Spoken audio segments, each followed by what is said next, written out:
Namdev Shastri ऑफिशियलला subscribe करा. सिद्धांत ऐका, आनंदी, निर्भय व सुखी व्हा. धन्यवाद. काही काळवादी आहेत, काही संकल्पवादी आहेत. भगवान श्री ज्ञानोबांनी सगळ्यांचा आढावा घेतलेला आहे. सगळे जिवंत ज्ञानेश्वरीमध्ये केलेले आहेत, गेलेलं नाही कोण. आणि काल तुम्हाला सांगितल्याप्रमाणे निसर्गतः आता जे लोक आहेत नाही, काही नवीन लोक नाही बरं का. पाऊस कसा पडतो? नैसर्गिक. चंद्र आकाशातच का राहतो? नैसर्गिक, स्वाभाविक. याला नैसर्गिक मानणारी लोक आहेत. हे सगळं ज्ञानेश्वरीमध्ये आलेले आहेत. आणि ज्ञानोबाला सगळं माहिती आहे, आपल्याला माहीत नाही, हे दुर्भाग्य आहे. प्राणवादी आहेत, संकल्पवादी आहेत, जीवेश्वरवादी आहेत, काळवादी आहेत. तरुणपणामध्येच माणसाला लग्न करावं वाटतं. 100 वर्षाचं झाल्यानंतर लग्न का करू शकत नाही? काळ. न्याहाळी पा केवडा पसरला असे चवडा, करोनी माझी वडा आकार गजू. काळ. हे सगळ्याचं वर्णन सांगितल्यानंतर भगवान कृष्ण सांगतात, हे शरीरामध्ये 36 घटक आहेत. आपल्यालाही माहीत नसतात बरं का कशी चालते शरीर. जन्माला आल्यापासून शेवटच्या क्षणापर्यंत आपल्याला आपलंच ज्ञान नसतं, दुसऱ्याचं काय ज्ञान असणार आहे आपल्याला. आपण अभिमानाने म्हणत असतो, तुला ओळखतो मी. स्वतःला ओळख अगोदर. या शरीरामध्ये 36 घटक आहेत, ज्याच्यामुळं हे जड शरीर चालतं. महाभूतान्य अहंकारो बुद्धिर्व्यक्तमेवच, असं 2 श्लोक, इच्छा वगैरे वगैरे 36 घटक आहेत त्याच्यामध्ये. आणि 36 घटक आपल्या शरीरामध्ये राहत असताना कसे काम करतात त्याचं वर्णन केलेलं आहे. शरीर पंचमहाभूताचे आपल्या सगळ्याला माहिती आहेत. या पंचमहाभूताच्या शरीरामध्ये जे महत्त्वाचे घटक आहेत ते तुम्हाला सांगतो. बुद्धी जी आहे ना, तिला फक्त चांगलं आणि वाईट कळतं, कंट्रोल करत नाही ती.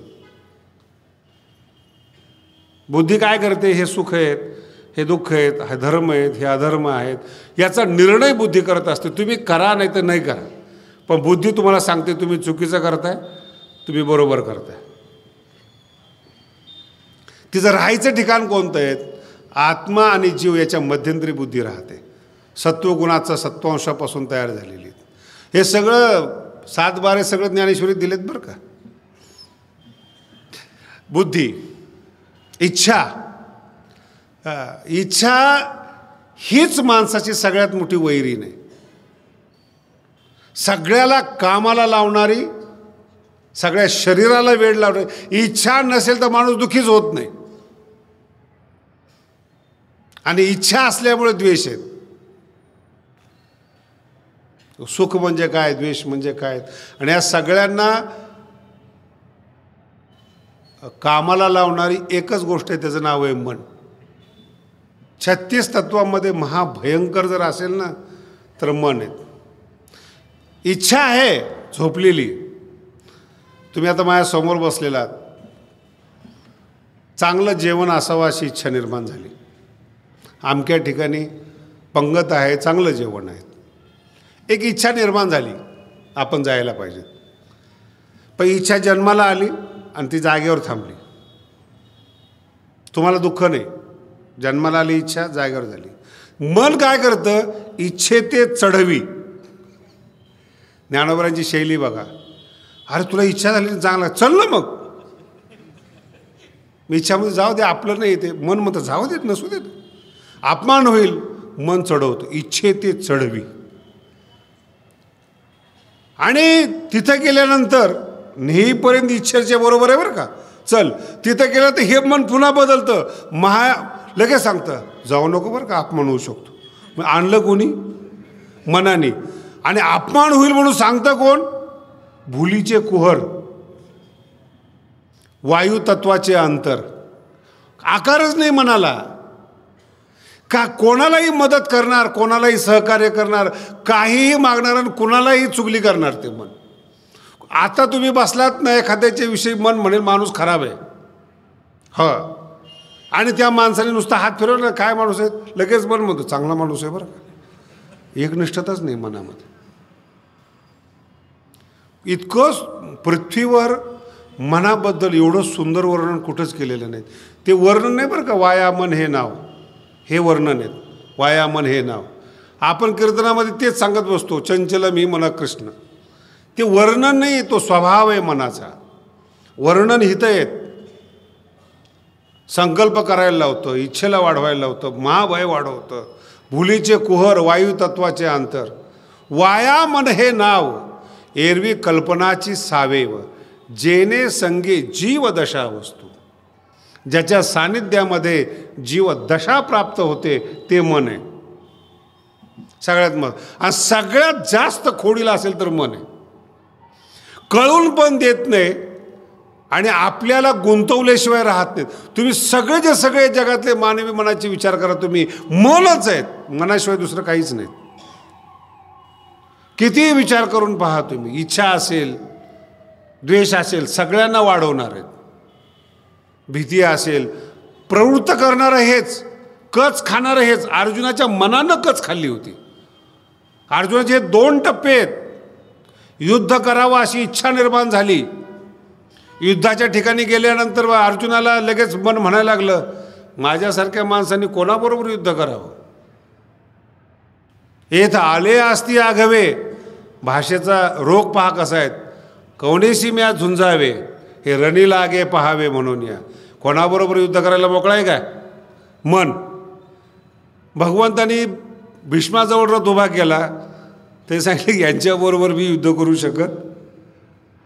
मन अहंकारी आणि कच खाणारं मन, भ्रमती वचे मे मना. ही मानवी जीवनाची अवस्था आहेत, अनबॅलन्स करणारी अवस्था आहे. आपला निश्चय नाही आहेत. ज्ञानेश्वरी वाचता वाचता आपल्याला वाटतं की ज्ञानेश्वरी फार छान आहे. ऐकल्यानंतर तर बरं वाटतं ज्ञानेश्वरी फार छान आहे. पण एखादा दुसरा ग्रंथ ऐकला की नाही हे पण बरं आहे बरं का, ह्याचं नाव मन आहे. मग त्याला तुलना करायला सांगितलं, कसं काय आहे? नाही आता आपल्यासारखे ते कशाला कोणाला चांगलं आणि वाईट म्हणावं, सगळंच चांगलं आहे. नाही कळालं?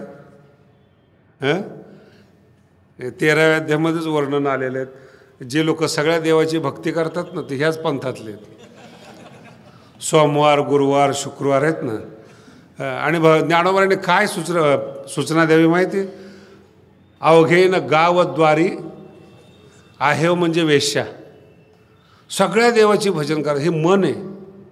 मन म्हणतं सापाला नाराज करू नको, रात्री येऊन चावेल.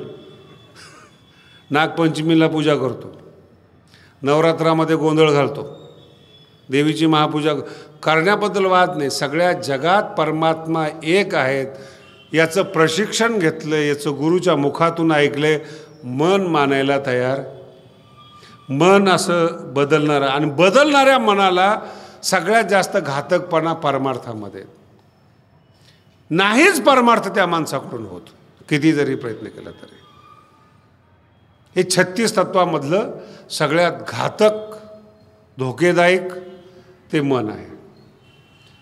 आणि ज्ञानोबाने सांगितलं हे जे 36 तत्वाचं शरीर आहे, याला जाणणारा जो क्षेत्रज्ञ आहे, पहिल्यांदा त्याचं ज्ञान झालं पाहिजे. आणि परमार्थाच्या दृष्टिकोनातून हा विषय आपल्या दृष्टीने फार महत्त्वाचा आहे. आळंदीमध्ये आपण येतो, ज्ञानेश्वरी आपण वाचतो. जे प्राप्त करायचे ना आपल्याला, त्याच्या स्वरूपाचं ज्ञान नसतं आपल्याला, म्हणून आपलं मन कच खातं. आळंदीमध्ये आपण आलो, असं कोणी व्यक्ती आपल्याला मिळत नाही, कोणी गुरु आपल्याला मिळत नाही, कोणी असं मजबूत माणूस मिळत नाही की जो आपल्याला हे सांगू शकतो की ज्ञानेश्वरीशिवाय या जगात काहीच नाही मिळत आपल्याला. मग इथं आलेला मुलगा माऊलीवर श्रद्धा ठेवून येतो, करावं काय हेच सुचत नाही.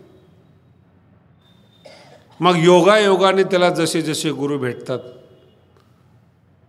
जर एखादा वाजवणारा गुरु भेटला तर तो तिकडं झुकतो, गाणारा भेटला तर तो तिकडं झुकतो, एखादा विचारसागर शिकवणारा असला तर तिकडं झुकतो.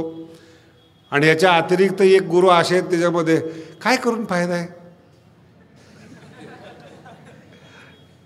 सगळं लोकेशन आहे, अभ्यासही नाही, काही नाही. आली मधुकरी, खाल्लं आपलं, दुपारी झोपले, संध्याकाळी झोपले, सकाळी झोपले. काय समाधी अवस्था.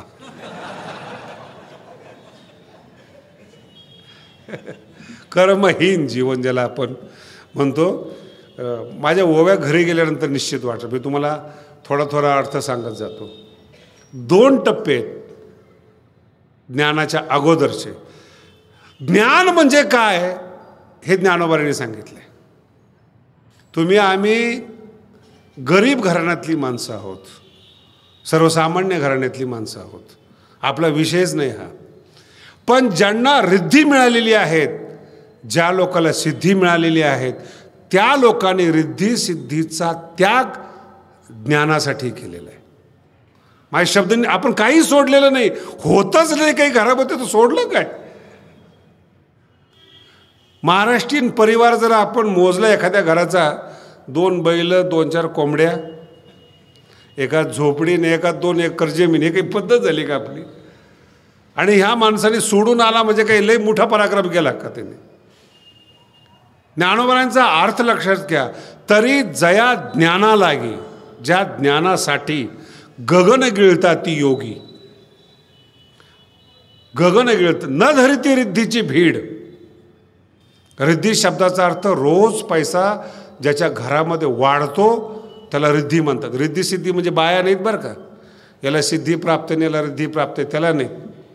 नाही तर काहीतरी गैरसमज व्हायचा. सिद्धी शब्दाचा अर्थ असा आहे, मनात जी इच्छा निर्माण झाली ती वस्तू प्राप्त होणं, याला सिद्धी म्हणतात. तुम्हाला असं वाटलं नाही आज लाडू खायला पाहिजेत आपण, कोणीही तुम्हाला लाडू आणून देणं ही सिद्धी. तुमच्याकडे आज 200 रुपये आहेत, त्याचे 300 होणं म्हणजे रिद्धी आहे. ह्याचं नाव रिद्धी सिद्धी. आणि परमार्थामध्ये मानसिक तपश्चर्येमुळे हे आपोआप प्राप्त होतात.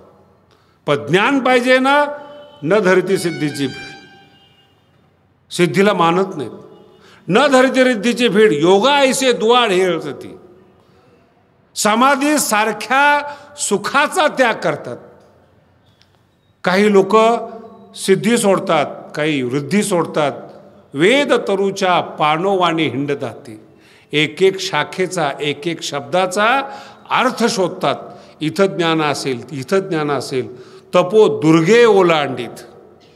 तपो दुर्गे बरं का, किल्ले मोठमोठे. तपाचं दुर्गचे दुर्ग तयार करतात. तपो दुर्गे ओलांडीत.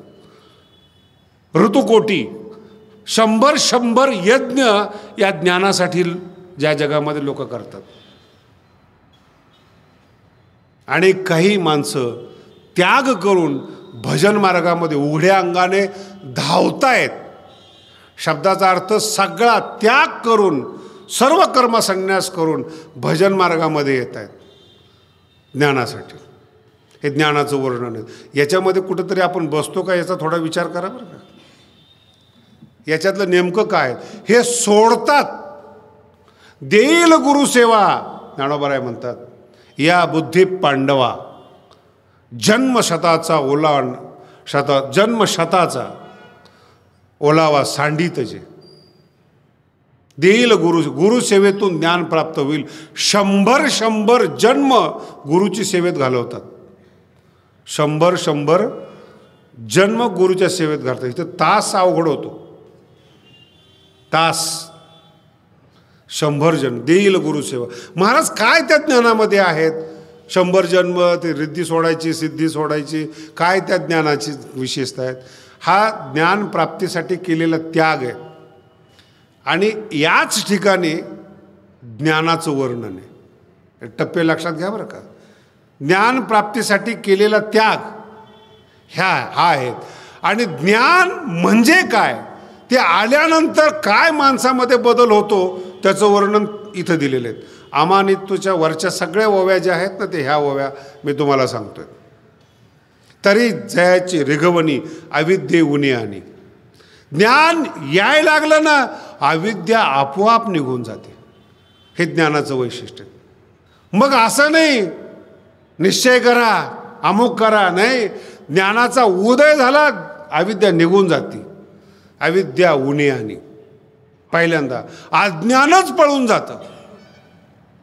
काल मी बोलत असताना उत्तम उदाहरण दिलं. ज्ञानोबरायांची कृपा झाली आणि जगद्गुरु तुकोबरायांची अविद्याच निघून गेली. वाणीमध्ये प्रकाशन सुरू झालं. काव्य आजच्या साहित्याच्या शिकलेल्या लोकांना सुद्धा तुकोबारायांचा प्रताप वाटतो विद्यापीठीय स्तरावर. आणि ग्रामीण भागामध्ये एखादं व्यक्तिमत्व जन्माला यावं आणि 400 वर्षामध्ये सुद्धा त्यांचं अध्ययन पूर्ण न व्हावं. जया ज्ञानाची रिगवणी अविद्या उनियाने, जीव आत्मया मिळवणी करुणी दे. जीवामध्ये आणि आत्म्यामध्ये जो भेद आहे एक करून देतो, त्याचं नाव आहे ज्ञान. खूप वर्णन केलेले आहेत महाराज. मदाचा ठावची पुसी. अज्ञानी माणसं जे असतात ना, चालताना असं मस्त चालतात, थोडं जरा चांगुलपणा आलेला असतो, पैसे फिसे आलेले असतात, मग चालण्याची हाईट बघायला पाहिजे त्यांची. मदाचा ठावची पुसी. ज्ञान मिळालं ना मदच निघून जातो माणसाचं. एक तर ओवी इतकी सुंदर दिलेली ज्ञानोबारायांनी, आत्मया जीवबुद्धी लागली होती क्षयव्याधी, ते जयाच्या संगी निरुजा कीजे. क्षयव्याधी म्हणजे टीबी. रोज किती खा, क्षयव्याधी असले की माणसाचं वजन कमी होत जातं, त्याला क्षयव्याधी म्हणतात. टीबी. तूप खा, दूध खा, लोणी खा, बदाम खा, रोज वजन 100 ग्राम कमीच. याचं नाव नाही अजून अर्थ कळला. रोज 100 ग्राम वजन कमी, रोज, याचं नाव आहे क्षयव्याधी. आज जो महाराजांचा ताव आहे 2 वर्षांनी 100 ग्राम कमी, अजून 10 वर्षांनी आत्मया जीवबुद्धी लागली होती क्षय. रोज मी काही उत्तम कीर्तनकारांचं जेव्हा म्हातारपण पाहतो ना, तेव्हा एका कोपऱ्यामध्ये बसलेले असतात. महाराज काय तुमचे कीर्तन असायचे, काळ होता तो, आता क्षयव्याधी. नवीन पोरं येतात, त्यांची जागा घेतात, जुने थप्पीला लागतात. परमार्थ असा नाही आहे, क्षयव्याधी नाही. ज्ञान मिळालं असताना जयाच्या संगी निरुजा कीजे. क्षयरोग निघून जातो. आत्मानम विभुम, स्वतःला या जगात आता श्रेष्ठ मानून, सर्वा घटी राम देहादेही असो मानून. काय एक एक वर्णन सांगावं तुम्हाला महाराज. मत्वा धीरो न शोचती, महांतम विभुम आत्मानम मत्वा धीरहा न शोचती, जयाच्या संगे निरुजा कीजे. आणि ते एकदा आलं ना महाराज, हे कशा करताय, हे ज्ञान ज्या व्यक्तीमध्ये येतं ते काय काय करतं ज्ञान, त्याचं वर्णन आहे. म्हणजे महाराज ते ज्ञान दिसत नाही. ज्ञानोबा म्हणतात दिसेल. ज्या व्यक्तीमध्ये असेल ना, त्या इंद्रियातून ते ज्ञान बाहेर पडतं. काय सुंदर शब्द आहे बघा. ते ज्ञान दिसत नाही, इंद्रियातून बाहेर पडतं ज्ञान. जसं एखादं बंद घर असावं, बंद घराचे काने कोपरे थोडेसे उघडे असावेत, तिथून प्रकाश बाहेर पडतो. तसं एखादा शरीरधारी व्यक्ती आहेत आणि तो महात्मा झालेला आहे, त्याच्या इंद्रियातून ज्ञान बाहेर पडतं. भूमीचे मार्दव सांगे कोंबाची लवलव. जमीन कशी आहेत, पाणी कसे आहेत, कोंबाच्या तेजावरून कळतं. तसं माणसाच्या बोलण्यातून, वागण्यातून, राहण्यातून ते ज्ञान कळतं. कळतं कसं, इथे हे 18 लक्षणं ज्ञानप्राप्तीचे आहेत, पण ते वैज्ञानिक लक्षण आहेत, ज्याचा उल्लेख मी तुम्हाला काल केला होता. 18 लक्षण आहेत. अमानित्व, ज्ञान प्राप्त झालेल्या पुरुषाच्या इंद्रियातून प्रगट होणारी लक्षण आहेत. अमानित्व म्हणजे विनम्रता नाही. सगळ्यात मोठी परमार्थातली ही चूक आहे, अमानित्व.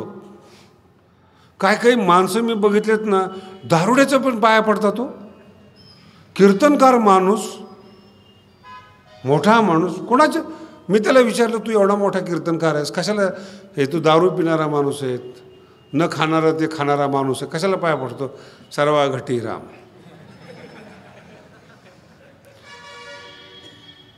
आणि याचा दुष्परिणाम सांगतो तुम्हाला. हे हरामखोर माणसं आहेत ना, दारू पिणारे, मटण खाणारे, हे असले महाराज लोक पाया पडत असल्यामुळं यांनाच भाव मिळतो. खरे पारमार्थिक लोक बाजूलाच, कारण की त्यांच्या कुणी पाया पडत नाही. आणि हा महाराज पाया पडतो म्हटल्यानंतर त्यांना किती भूषण. आम्ही एवढे मोठे आहेत की वारकरी सुद्धा आमच्या पाया पडतो. आणि जर एखाद्या वारकरी पाया नाही पडलं वारकऱ्यांनी की हे लगेच कोण या महाराज आहे. मग ते सगळे आमचे मोठे मोठे पाया पडतात. हा काय अमानित्व शब्दाचा उलटा अर्थ आहे. जो कोणाला मानत नाही तो साधू आहे. हे ओव्या आहेत ज्ञानोबारांचे. अमानित्व म्हणजे विनम्रता नाही. तो झुकायचंच नाही म्हणून तो परमार्थ करतोय. अर्थ कळाला का? तो धनिका पुढं, राजा पुढं, श्रीमंता पुढं त्याला झुकायचंच नाही. स्वावलंबित्व पाहिजे, त्याला आत्म्याचं ज्ञान पाहिजे, परमात्म्याचं ज्ञान पाहिजे. भिकाऱ्या पुढं झुकतो तो. दुसऱ्या अध्यायामध्ये ओवी आलेली आहेत. आपुलेनी नागरपणे जो इंद्रभुवनाते पाबळ म्हणे. आपल्या सौंदर्यानं इंद्रभुवनाते पाबळ म्हणे. केवी रंजे पालवणे भिल्ल्याचिनी. काय कसं शक्य आहे ते? आणि पहिली ओवी ती एवढी खतरनाक आहे अमानित्व शब्दाची, लोकांच्या लक्षात येत नाही. ते कवनेही विषयीचे साम्य होणे न रुचे. ओवीचा अर्थ लक्षात ठेवा. थोडा वेळ लागला कळायला तरी चालेल, पण काही काही गोष्टी कळून घेणं फार महत्त्वाचे आहेत. कवनेही विषयीचे साम्य होणे न रुचे. साम्य शब्दाचा अर्थ आहे बरोबरी. साम्य शब्दाचा अर्थ काय? बरोबर. हे वैज्ञानिक लक्षण आहेत. एकदम साधी गोष्ट सांगतो. तुम्हाला पुस्तक पाहिजे, ज्याच्याकडे आहे ना त्याच्या जवळ जावं लागतं. त्याला म्हणतात साम्यपणा. तुम्ही मागणारे झालात, तो देणारा झाला. शक्यच नाही साधूच्या जीवनामध्ये. कवनेही विषयीचे, कवनेही विषयीचे, विषय शब्द आहे बरं का. साम्य होणे न रुचे. नाही झुकत तो कोणापुढे. संभावितपणाचे ओझे दया.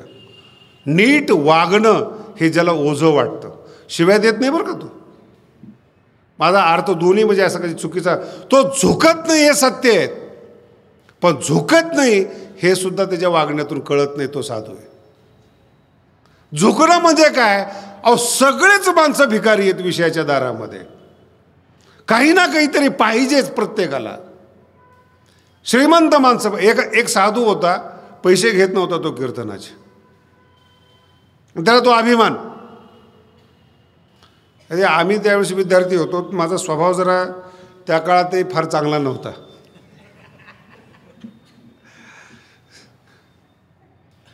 तर त्याची माझी थोडी बाचाबाची झाली. म्हणजे आम्ही पैसे घेत नाही, आम्ही परमार्थ करत.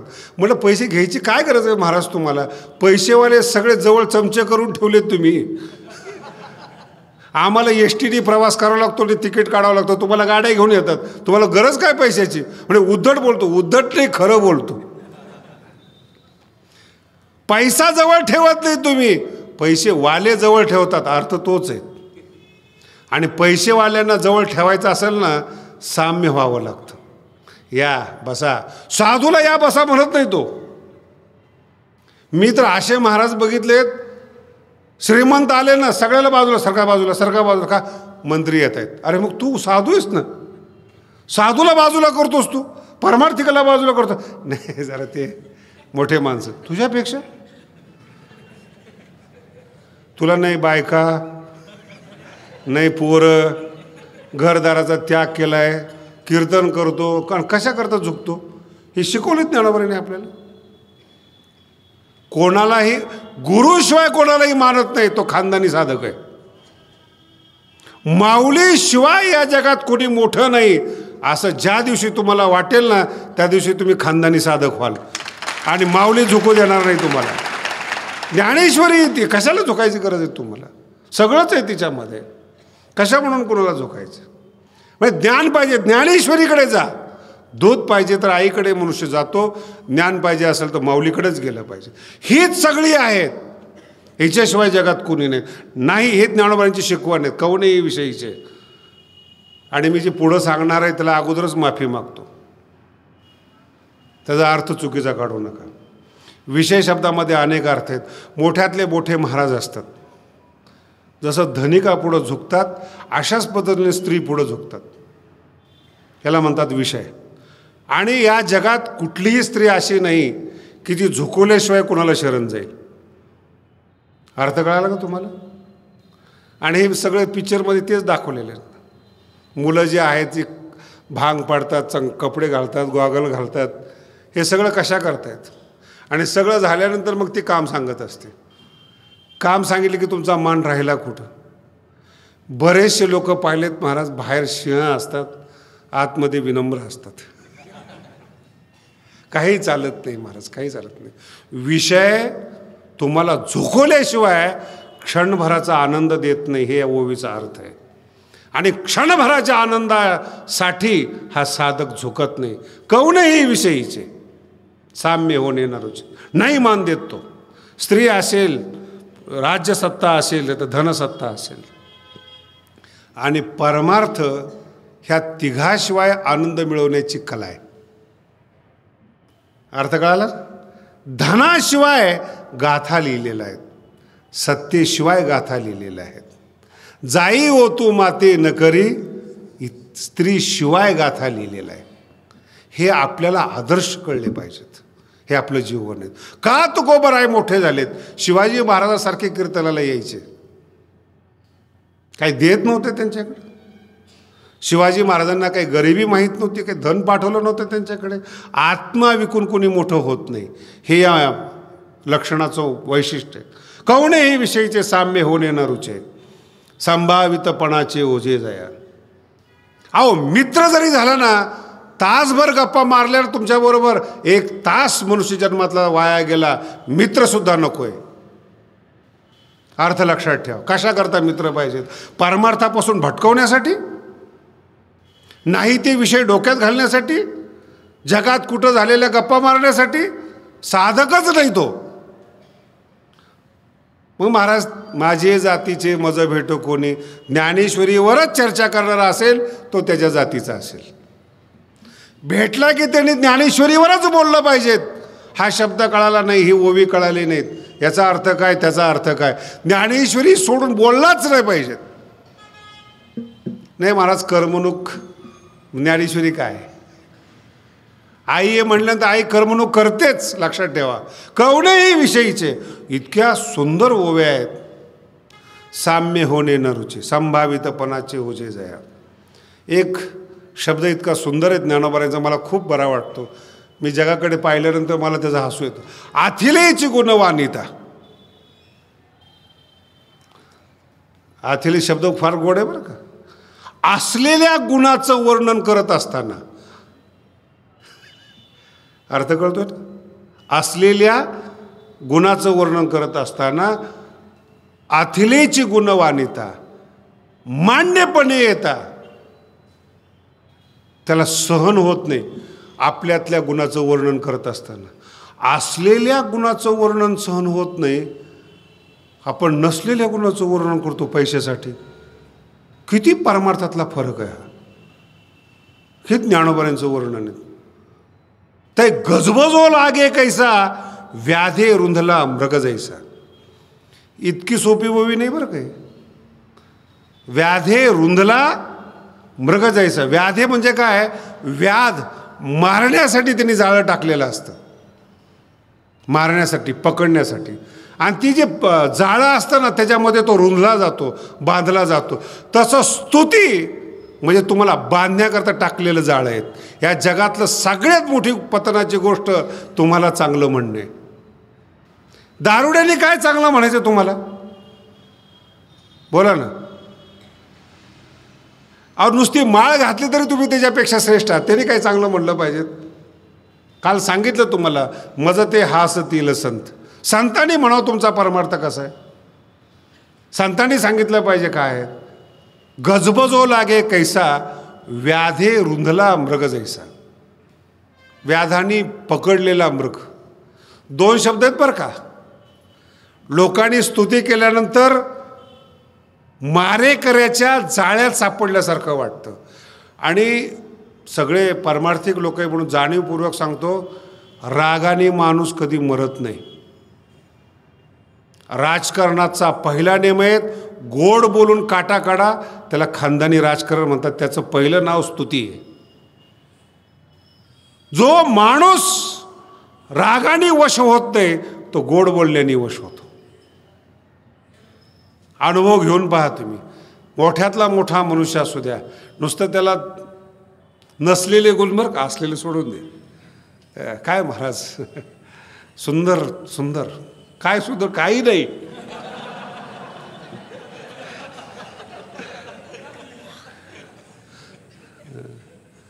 आमचा एक मित्र आहे ना, ताल आहे, स्वर आहे ना, विद्वत्ता आहेत, पण डायरी फुल आहे. मी त्याला विचारलं टेक्निक काय तुझं? काही नाही, सुंदर. नेमकं करतो काय? काही नाही, जागा आवाज जातो सगळ्याला चांगलं म्हणतो. कशा करता? माऊलीने सांगितलंय. माऊली असं कसं काय सांगणार? सौजन्य ते तर सोयरीक. काय अर्थ काढला बघा त्याचा. अरे म्हणजे गजबो जो लागे कैसा व्याधे. आपण काही साधू आहे का? आपल्याला ज्ञान नको, काही नको, 2 तारखा हाच मोक्ष. व्याधे रुंधला, ह्या 2 ओव्या लक्षात ठेवा बरं. काही 3ऱ्या अध्यायातली ओवी, 13व्या अध्यायातली. व्याधे रुंधला, साधू म्हणजे काय? व्याधा हातोनी सुटला विहंगो जायचा. हा आनंद काही वेगळाच आहे. असं पारव्याला पकडलेलं आहे.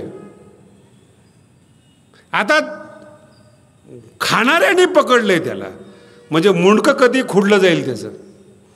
पण जाळं काढता काढता त्याचा हात सैल झाला थोडासा आणि ते पाखरू उडालं. त्याच्या आनंदाला ज्ञानोबराय म्हणतात. काही पारावर आहे का? व्याधा हातोनी. तुम्ही त्याची दृष्टांत बघू नका, त्याची मानसिकता बघा. व्याधा हातोनी सुटला विहंगू जैसा. आणि स्तुती करायला लागल्यानंतर कसं वाटतं? व्याधा रुंधला मृगज. व्याधे रुंधला, काय शब्दाचा प्रयोग. गजबजो लागे कैसा, पारध्यानी पकडलं. कारण की एक लक्षात, आता मला तर त्या गडावर एवढा अनुभव आहे महाराज, एक स्तुती म्हणून सांगत नाही, त्या गादीचं एक वैशिष्ट्य आहे. थोडं राजकारणी लोकांबरोबर त्या गादीचा फार संबंध आहे. गेल्या 2 महिन्यापासून सगळे लोक गोड बोलायला लागले की मी पहिलं म्हणतो आपली राजकारणाची ओळख नाही. नाही ते कामं सांगायला येतात. अरे मी म्हणलं मी वारकरी माणूस आहेत, तारीख मागण्यापर्यंत ठीक आहे, पण आमदारकीचं तिकीट अमुक सांगा, ते अमुक सांगा, ते तुमच्याकडे येतात, आपली ओळख नाही. म्हटलं कमाल आहे, तुम्ही एवढं काम करू शकत नाही? नाही करू शकत, आम्ही बघतो दुसरीकडे. मग आलाच कशाला तुम्ही? माझा अर्थ लक्षात ठेवा. त्यांचे कामं असतात, त्यांना कोणाकडून तरी करून घ्यायचे असतात. तुम्हाला गोड बोलतात ते. स्तुती करणं, गोड बोलणं, सगळ्यात मोठा खतरा असेल तर फक्त गोड बोलण्याचा. आणि मनुष्य स्तुतीनं जेवढा पतित होतो, कशानेच पतित होत नाही. आणि जो बुद्धिमान माणूस आहे, ज्याला काम करून घेण्याची टेक्निक आहे, तो पहिल्यांदा स्तुती करणार. किती वाईट माणूस असू द्या. महाराज काय सांगावं तुमचं? काही सांगण्यासारखं नसतं. काय सांगावं म्हणजे. आणि ज्ञानोबराय म्हणतात आथिलीची गुणवानिता मान्यपणे येतात. आणि एक छोट्या छोट्या, थोडा वेळ लागला तरी चालेल पण ऐका. चातुर्य लपवी महत्व हरवी. साधू एवढ्या शास्त्राचा अभ्यास केलेला असतो, बावट असतो काय तो? नीतिशास्त्र सगळे शास्त्र तयार असतात. चातुर्य लपवी, मूर्ख माणसात सांगता कुठे? आणि जर तुमचा चांगला गुण कळाला, तुमचा वेळ, तुम्हाला महत्त्व आणून तुम्हाला बर्बाद करणारी लोक टपलेले आहेत. मला या गोष्टीचं फार वाईट वाटतं महाराज. मी असं अंतःकरणातून बोलतो. काही काही साधक, मी ज्यावेळेस विद्यार्थी होतो, ज्ञानेश्वरी संपूर्ण पाठ असायची. मला कौतुक वाटायचं त्या लोकांचं. 9000 ओव्या पाठ, संस्थेमध्ये बक्षीस मिळायचे त्यांना. गाथा पाठ, ज्ञानेश्वरी पाठ, आणि काय त्यांची ती स्तुती व्हायची. जाईल तिथं सत्कार, जाईल तिथं सत्कार. त्या सत्कारामध्ये आहे ती ज्ञानेश्वरी संपली. ज्या ज्ञानेश्वरीला पाठ करण्याकरता डोंगरावर जाऊन वर्षानुवर्ष घातले, समाजाला बर्बाद करून गेले. आता भेटल्यानंतर मी ओवी विचारतो त्यांना, म्हटलं कुठल्या अध्यायातली ते तर सांगा. म्हणे महाराज गेले ते दिन गेले. अभंगही आठवत नाही, ओव्याही आठवत नाही. चातुर्य लपवी याच्यासाठी. माऊलीत जर विसरले, ज्ञानेश्वरीत जर विसरले, काय त्या स्तुतीचा आणि संपत्तीचा फायदा आहे जीवनामध्ये? हे मिळवण्याकरता थोडंच आपण आळंदीला आलो होतो. तुमचं जर तुम्ही विसरलात, मग उपाय काय? चातुर्य लपवी. तुमच्यासाठी चातुर्य वापरा. महत्त्व हरवी, मोठे पण कमी करा. आणि हे माझे अनुभव आहेत. जिथं माझी ओळख नाही अशा ठिकाणी मी गेलो ना, नॉर्मल असतो. ओळख असली ना, काही नसताना नीट उभं राहावं लागतं. की लोक लगेच विचारतात, असं कसं काय, अमुक कसं काय? म्हणजे हे जे महत्त्व आहे ना, याच्यासारखी वाईट वस्तूच नाहीत. तुम्हाला सामान्य जीवन जगू देत नाही ती. महत्त्व हरवी, पिसे पण मिरवी आवडून. प्रश्नच तुम्हाला कोणी विचारत नाही. अहो, प्रश्न विचारणं म्हणजे काय? आपण 30-30 वर्ष ज्ञानेश्वरीचा अभ्यास केलेला असतो आणि ते कालचं पोरगं येताना आपल्याला विचारते ह्या ओवीचा अर्थ काय? त्याचे काय आपण नोकर आहेत काय? कर प्रयत्न, लावा अर्थ त्याचा. विचारतो कशाला? ताकद पाहिजे. पिसे पण मिरवी आवडून.